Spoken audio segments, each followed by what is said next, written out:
নতুন সপ্তাহের জন্য পিতা ঈশ্বরের ধন্যবাদ দিই। পবিত্র বাইবেল ইব্রিয়দের প্রতি সাধু পৌলের পত্রের 6 অধ্যায় 1 থেকে 3 পদে আমরা পাই, অতএব আইসো, আমরা খ্রিস্ট বিষয়ক আদিম কথা পশ্চাতে ফেলিয়া সিদ্ধির চেষ্টায় অগ্রসর হই। পুনর্বার এই ভিত্তিমূল স্থাপন না করি, যথা মৃত ক্রিয়া হইতে মন পরিবর্তন ও ঈশ্বরের ওপরে বিশ্বাস, নানা বাপ্তিস্ম ও হস্তার্পণের শিক্ষা, মৃতগণের পুনরুত্থান ও অনন্ত কালার্থক বিচার। ঈশ্বরের অনুমতি হইলে তাহাই করিব। পবিত্র আত্মার সহভাগিতা প্রার্থনা করি বিষয়টি বোঝার জন্য। সাধু পল ইব্রিয়দের কাছে যে পত্র লিখেছেন, সেখানে তিনি 6 অধ্যায় প্রথমে তাদের উৎসাহিত করেছেন যে প্রথম যে পদক্ষেপগুলো আমরা খ্রিস্ট বিশ্বাসী হওয়ার পরে নিই, সেইগুলো পেরিয়ে যেন পরের পদক্ষেপে যেতে পারি, যেন তারা সিদ্ধির চেষ্টায় অগ্রসর হয়। মৃত ক্রিয়া হইতে মন পরিবর্তন, অর্থাৎ পাপ থেকে মন ফেরানোর কথা, ঈশ্বরের ওপর বিশ্বাস, প্রভু যিশুর ওপর বিশ্বাস, যিনি আমাদের পাপভার গ্রহণ করে ক্রুশে আরোহণ করেছেন, তার পবিত্র রক্তে আমরা ধৌত হয়েছি, এবং বাপ্তিস্ম, হস্তার্পণ, আমরা প্রভু যিশুর মতো পুনরুত্থিত হব এবং অনন্ত জীবন লাভ করেছি। পিতা ঈশ্বরের বিচার আসছে সামনে। এই জ্ঞানগুলি বা এই ইনফরমেশনগুলো আমাদের বেসিক বা প্রাথমিক ইনফরমেশন একজন খ্রিস্ট বিশ্বাসীর। কিন্তু এই সকল আলোচনাই শেষ নয়।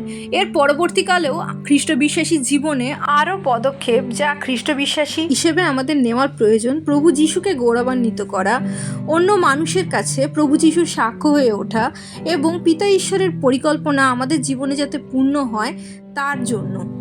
এবার আমরা ইফিসীয়দের পত্রের 4 অধ্যায় 11 থেকে 17 পদে দেখতে পাই, সাধু পলই বলেন, তিনি কয়েকজনকে প্রেরিত, কয়েকজনকে ভাববাদী, কয়েকজনকে সুসমাচার প্রচারক, কয়েকজনকে পালক ও শিক্ষাগুরু করিয়া দান করিয়াছেন, পবিত্রগণকে পরিপক্ব করিবার নিমিত্ত করিয়াছেন, যেন পরিচর্যা কার্য সাধিত হয়, যেন খ্রিস্টের দেহকে গাঁথিয়া তোলা হয়, যাবৎ আমরা সকলে ঈশ্বরের পুত্র বিষয়ক বিশ্বাসের ও তত্ত্বজ্ঞানের ঐক্য পর্যন্ত, সিদ্ধ পুরুষের অবস্থা পর্যন্ত, খ্রিস্টের পূর্ণতার আকারের পরিমাণ পর্যন্ত অগ্রসর না হই, কিন্তু প্রেমে সত্যনিষ্ঠ হইয়া সর্ববিষয়ে তাহার উদ্দেশ্যে বৃদ্ধি পায়, যিনি মস্তক তিনি খ্রিস্ট, তাহা হইতে সমস্ত দেহ প্রত্যেক সন্ধি যে উপকার যোগায়, তদ্বারা যথাযথ সংলগ্ন ও সংযুক্ত হইয়া প্রত্যেক ভাগের স্ব পরিমাণ অনুযায়ী কার্য অনুসারে দেহের বৃদ্ধি সাধন করিতেছে,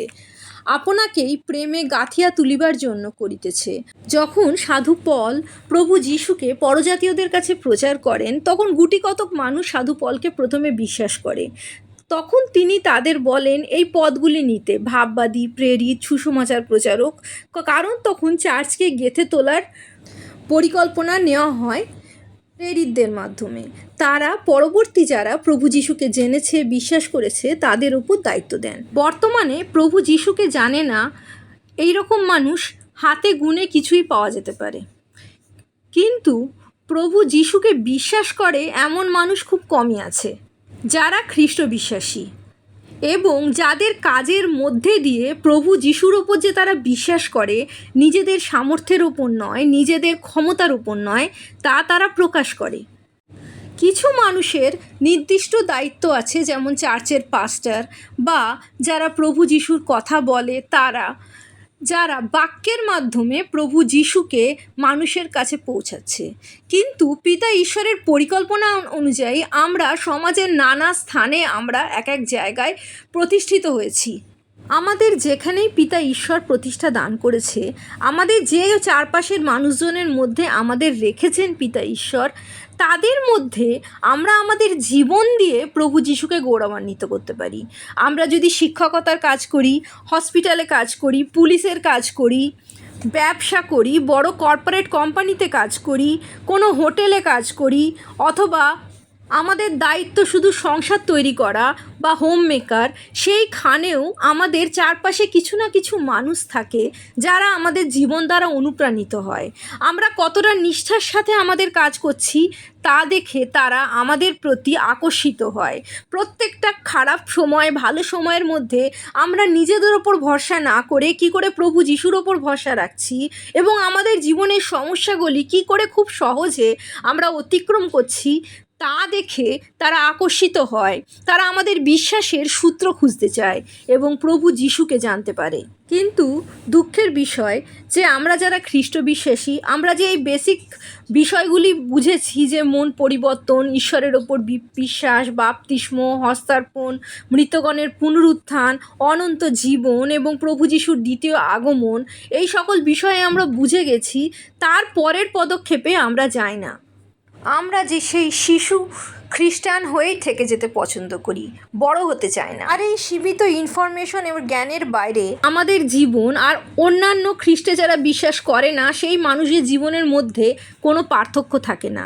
ফলে আমরা প্রভু যিশুর সাক্ষ্য হয়ে উঠতে পারি না। সব কিছু জানা সত্ত্বেও, ঈশ্বরের বাক্য জানা সত্ত্বেও বিপদে পড়লে, অসুস্থ হলে আমরা পরজাতীয়দের মতোই ভয় পাই, আতঙ্কিত হই, ঈশ্বরের বাক্যের ব্যবহার করি না এবং সেই সকল সমস্যার ঊর্ধ্বে উঠি না, পবিত্র আত্মার সহভাগিতায় চলি না।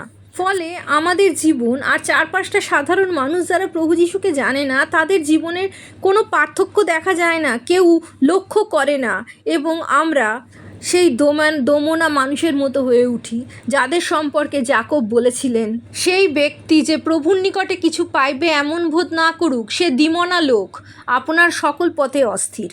তাই যখন আমরা প্রভু যিশুকে বিশ্বাস করি তার আজ্ঞাগুলো যেন জীবনে পালন করি, যাতে প্রভু যিশুর সাক্ষ্য হয়ে উঠতে পারি, বাইবেলের বাক্যে থাকি, প্রার্থনায় রত থাকি, ঈশ্বরকে ধন্যবাদ দিয়ে কৃতজ্ঞতার সাথে জীবন কাটাই, বাইবেলের বাক্যের বাধ্য হয়ে, পবিত্র আত্মার বাধ্য হয়ে জীবনে ঈশ্বরের পরিকল্পনা পূর্ণ করি। তার মাধ্যমে আমরা প্রভু যিশুকে আমাদের জীবনে গৌরবান্বিত করি। প্রভু যিশুর জয় হোক।